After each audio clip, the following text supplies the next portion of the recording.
Hare Krishna, muy buenos días. Namo Vishnupadaya Krishna Prestaya Bhutale Srimate Bhaktivedanta Swaminiti Namine Namaste Saraswate Deve Gauravani Pracharine Niribhise Sasunyavadi Pashatya Deshatarine Shaya Sri Krishna Chaitanya Prabhu Nityananda Sri Advaita Gadadhara Srivasadi Gaura Bhaktavrinda. Hare Krishna, Krishna Krishna, Hare Hare, Hare Rama, Rama Rama, Hare Hare. Hare Krishna reiterados. Vamos a continuar con las lecturas y propuestas de reflexiones sobre los siempre radiantes textos del Srimad Bhagavatam. Los últimos dos textos leídos fueron los siguientes. O sea, vamos a recordar que Maharaj Parikshit había abandonado todos sus deberes como monarca y había asumido una posición común, o sea, desapegada de todo lazo de deberes materiales, y había ido hacia la orilla del río Ganges, teniendo en cuenta la connotación sagrada del mismo, decidido a quedarse allí ayunando hasta que la famosa serpiente alada llegara y fuera, o sea, le trajera la muerte. Entonces, estando allí, comenzaron a acudir, a reunirse, a llegar sabios de diferentes lugares, así como también grandes personalidades que habitan en diferentes planos de conciencia que, recordábamos, no se sienten atraídas hacia ningún suceso material, pues ellas están completamente desapegadas de toda noción de disfrute o sufrimiento en el plano de conciencia material y se encuentran ubicadas perfectamente en el plano del conocimiento trascendental. Y hacíamos una pregunta interesante. Entonces, si esas personalidades no están movidas o motivadas por ningún tipo de impulso material, ni de tipo corporal, o sea, físico, o sea, por placer de los sentidos, ni de tipo mental, ni de tipo sentimental, nada relacionado a lo material les atrae, entonces, porque ellas comenzaron a venir, comenzaron a responder a esta cita que la providencia del Señor Supremo estaba realizando. Entonces, sin duda alguna, era porque Maharaj Parikshit, en primera, no era cualquier entidad viviente, y en segunda, porque ellos de alguna forma estaban siendo movidos por la presencia del Señor, que está localizada en la esencia de cada criatura. Entonces allí Maharaj Parikshit está diciendo: oh brahmanas, tan solo acéptenme como un alma totalmente entregada, y que la Madre Ganges, la representante del Señor, también me acepte de ese modo, pues ya he puesto los pies de loto del Señor en mi corazón. Eso es importante. La decisión de entrega verdadera está expuesta aquí. Maharaj Parikshit dice: ya he puesto los pies del loto del Señor en mi corazón. O sea, los pies del Señor es lo único que está habitando mi corazón. Los pies del Señor es lo único que está predominando en todo en mi corazón, lo que significa que el Señor se ha convertido en mi dueño. Eso es una de las maneras, en este caso poética, de decir que uno se ha entregado por completo a la suprema personalidad de Dios. O sea, todos mis deseos tienen que ver con el Señor, mis pensamientos están relacionados a Él, y todas mis actividades, el habla, etcétera, etcétera, también están en función de Él.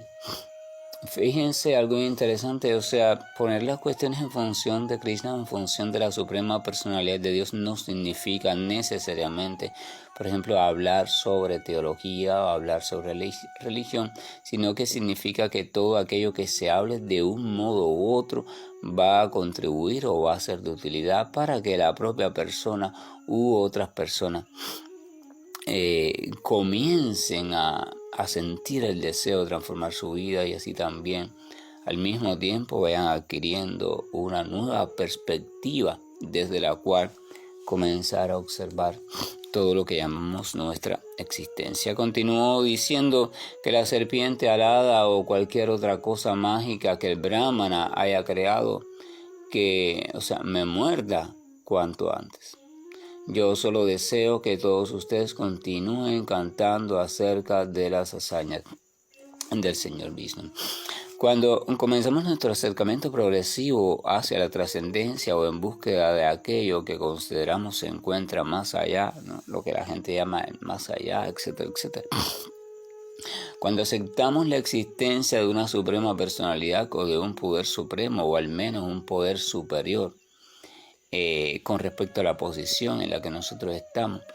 Entonces hemos mencionado muchas veces, y cualquiera puede analizarlo por experiencia propia o por observación consciente, que hay un cierto grupo de intereses que, aunque es dinámico, aunque es movible y cambiable, se mantiene como tal, o sea, se mantiene algún tipo de búsqueda, algún tipo de interés, y también hemos mencionado que esto es un fenómeno necesario y de hecho es un fenómeno natural, en tanto la criatura se encuentra identificada con el mundo material y con la naturaleza material. O sea, la chispa espiritual conocida como alma o como le quieran llamar, que es de naturaleza, valga la redundancia, espiritual, por algún modo, desde tiempo inmemorial, dice la Escritura, o sea, nadie puede describir cuándo fue la primera vez o cuándo fue que sucedió o comenzó a suceder, o sea, desde tiempo inmemorial, desde tiempo que nadie puede recordar, se ha identificado con la energía material y por tanto se ha identificado con todo aquello que sucede o los diferentes cambios que se ejecutan dentro de la energía material y ha tomado un poco la noción de propietaria y a la misma vez de víctima de esos cambios. Y esto ha dado lugar también entonces a los conceptos de yo, mío, me está sucediendo, estoy haciendo, esas cuestiones. A veces uno, por ejemplo, usted puede situarse al lado de un lago o a las márgenes de un río o un estanque de agua y el agua está tranquila, totalmente tranquila, y usted puede ver el reflejo de todas las cosas en el agua. También incluyendo el reflejo de usted, o sea, del cuerpo.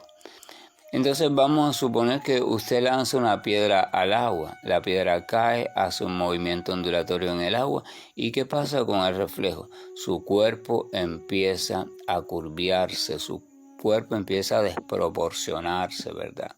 Su rostro se desproporciona, se vuelve ondulado, y entonces usted puede observar cómo su piel, la piel de su rostro, empieza a transformarse, un poco pierde la forma.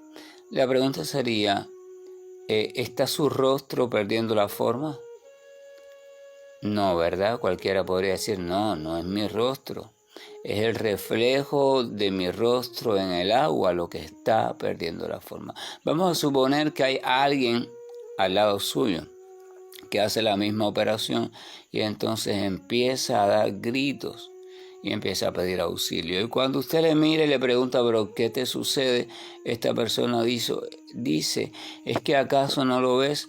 Mi rostro se está desfigurando. Y usted le dice, ¿cómo se va a desfigurar tu rostro? Tu rostro no ha sufrido ningún cambio. Y dice, sí, mira, observa por ti mismo, mi rostro se está desfigurando. Y apunta desesperada hacia la imagen distorsionada que hay en el agua.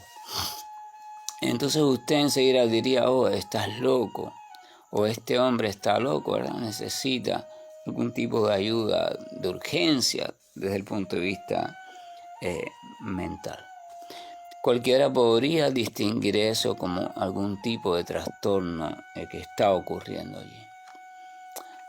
Pero sin embargo, cuando la literatura védica u otras literaturas desde otro lenguaje diferente y utilizando otros ejemplos diferentes, hace alusión a cómo la criatura espiritual o esencia o chispa de vida está supuestamente reaccionando, supuestamente movilizándose frente a las transformaciones que sus proyecciones dentro del campo de conciencia material están provocando, o sea, están, ¿cómo se dice?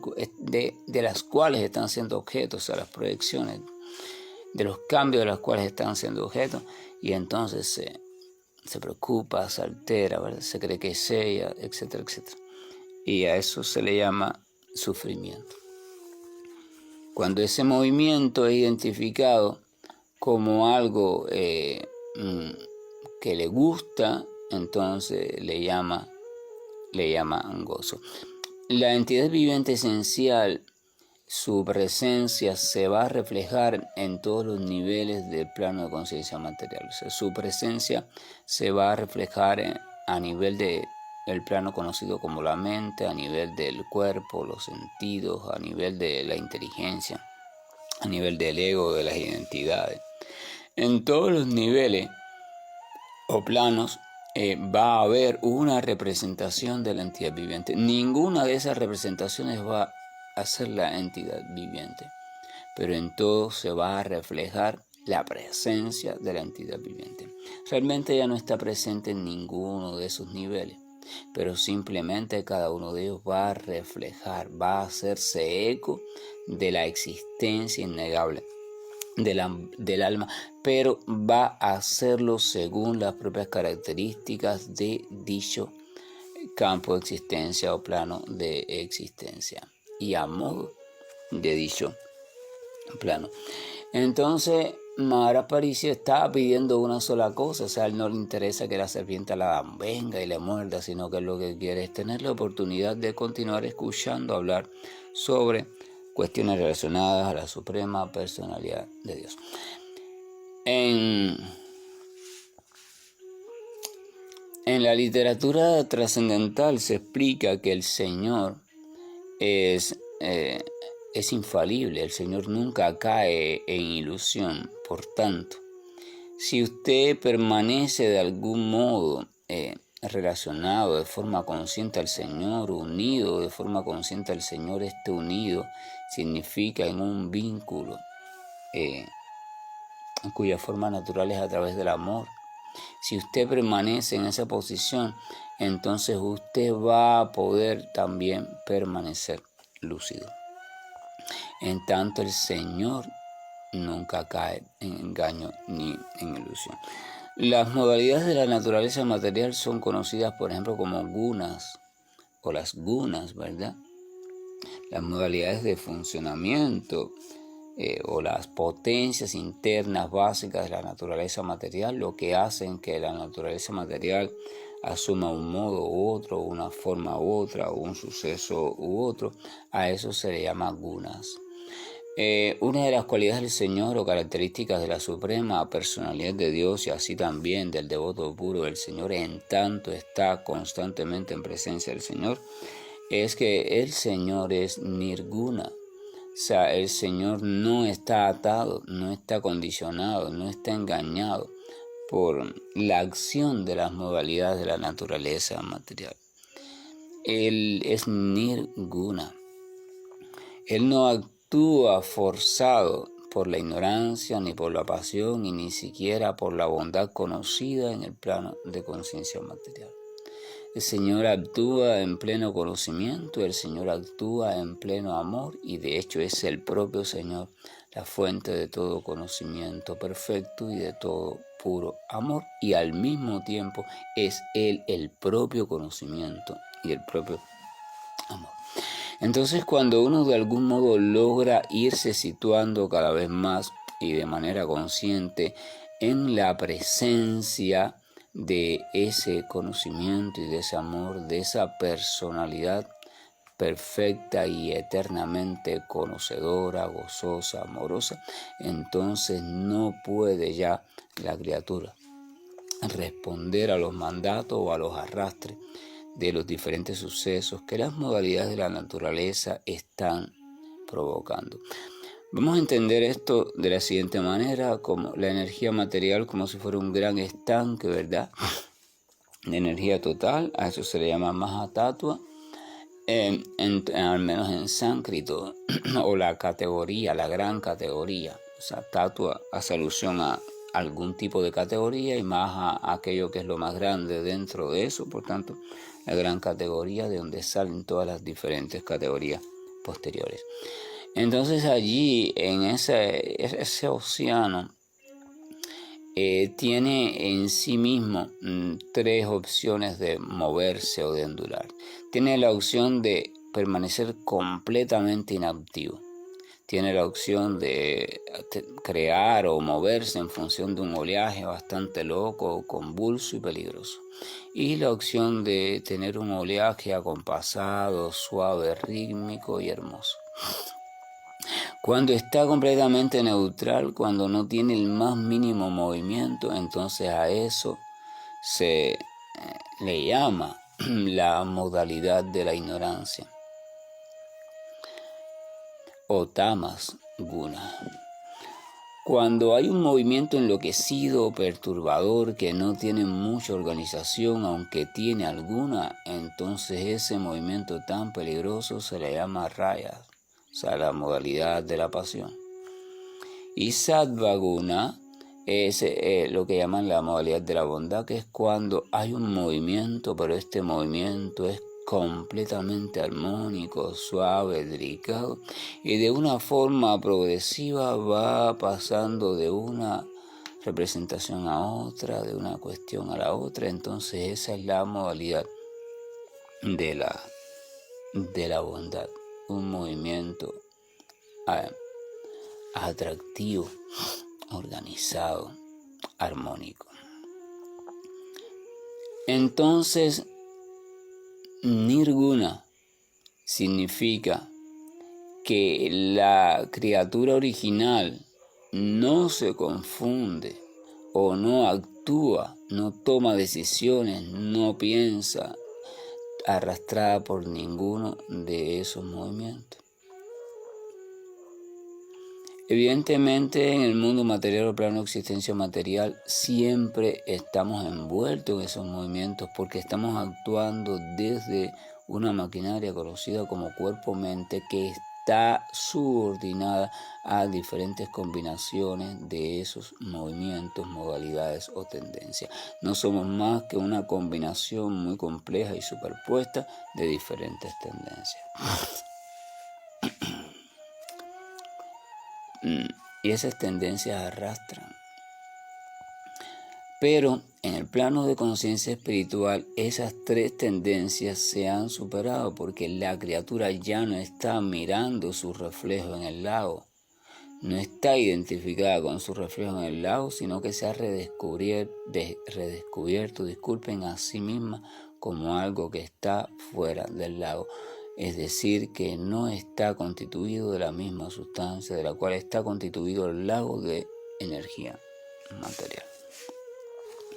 Entonces, como Maharaj Parishi sabe que el Señor tiene la propiedad o la capacidad de ser nirguna, de estar liberado de las tendencias, de las modalidades materiales, entonces, ¿qué hace Él? Él se pone, Él quiere, desea escuchar sobre el Señor porque así su mente se quedará, su atención permanecerá puesta por completo en aquello que es nirguna y de ese modo entonces también su esencia, conocida como alma, permanecerá en ese estado. Por eso la literatura védica explica que la primera manera y la manera original de ir estableciendo una relación con la Suprema Personalidad de Dios es mediante Sravana. Sravana significa aquello que se obtiene mediante la escucha. Se escuchar hablar de una información veraz, contada de una manera apropiada, y desde cualidades apropiadas y escuchada desde una actitud también apropiada, es el modo de entrada, es el modo de inicio, es el modo perfecto de comenzar el vínculo con el Señor Supremo y de ir cultivando también ese vínculo. Por eso se explica al escuchar sobre el Señor como el primer tipo de servicio devocional. En el siguiente texto, o el último de los leídos, también decía: de nuevo, ofreciéndole reverencias a todos ustedes, los brahmanas, oro pidiendo que si he de nacer de nuevo en el mundo material, tenga pleno apego al ilimitado Señor Krishna, la compañía de sus devotos y relaciones amistosas con todos los seres vivientes. Y hacíamos hincapié en estas tres condiciones: apego por el Señor Supremo, apego por compañía de personas que estén entregadas a Dios y una actitud favorable, el tercer elemento, una actitud favorable, una disposición favorable hacia todas las entidades vivientes.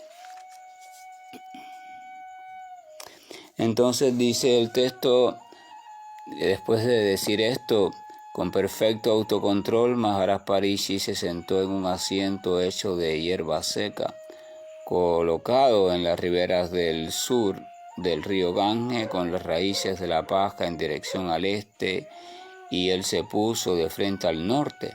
Apenas un poco antes había dejado a su hijo a cargo del reino. Maharaj Parishi sigue la metodología que en la época era la establecida, ¿verdad? Ve al lugar apartado, corta hierba kushá, haz una estera, o sea, una alfombra para sentarte allí, para meditar. Colocas las raíces de esa hierba hacia el norte, hacia el naciente, hacia el este, y ponte tú de frente al norte. También hay otras versiones en algunos textos donde se habla de que, el practicante hacia el este, y también hay diferentes tipos de explicación. O sea, el punto es que Maharaj Parishi está asumiendo la práctica del yoga místico, las enseñanzas del yoga místico, para después entonces acomodarse en una posición firme, estable, segura, desde la cual poder cómodamente y con total armonía dedicarse a escuchar sobre la suprema personalidad de Dios. Si él se dedicara a seguir el procedimiento antes descrito, pero su finalidad no fuera escuchar sobre el Señor Supremo, entonces él fuera simplemente un yogi místico. Pero debido a que su finalidad no es la de simplemente alcanzar una ecuanimidad total, ni nada por el estilo, ni desarrollar poderes místicos, ni fundirse tampoco con el Brahman, entonces él no es un yogi místico, sino que es un devoto puro del Señor, pues toda su finalidad está relacionada a mejorar sus condiciones, o mejorar las condiciones de tal modo que le permita meditar con más firmeza, con más entrega y más determinación en los pies del loto del Señor. Esa es la diferencia entre Bhakti puro y Bhakti mezclado. El Bhakti puro lo hace todo en función del Señor, o sea, todo. Si no me es favorable para cultivar mi relación con Dios un poco más, entonces no me sirve. Si me es favorable para eso, entonces lo empleo y lo adapto hacia eso. Eso es Bhakti puro. Y el Bhakti mezclado es simplemente sí, tengo en cuenta al Señor, creo en el Señor, qué sé yo, qué sé cuándo, pero no todo lo que hago es para mejorar mi relación con Él. Que la gracia y el amor de nuestro Señor nos acompañe, nos guíe y nos oriente, y que la siempre bondadosa iluminación de su santo nombre esté despejando nuestra mente y corazón para que podamos reflexionar a diario sobre la importancia de dedicar tiempo a nuestra relación con Él. Hare Krishna, buen día, y estoy finalizando la grabación. Om Namo Bhagavate Vasudevaya. Bhagavate Vasudevaya. Om Namo Bhagavate भगवते वासुदेवाय। ॐ नमो भगवते वासुदेवाय। ॐ नमो भगवते वासुदेवाय। ॐ नमो भगवते वासुदेवाय। ॐ नमो भगवते वासुदेवाय।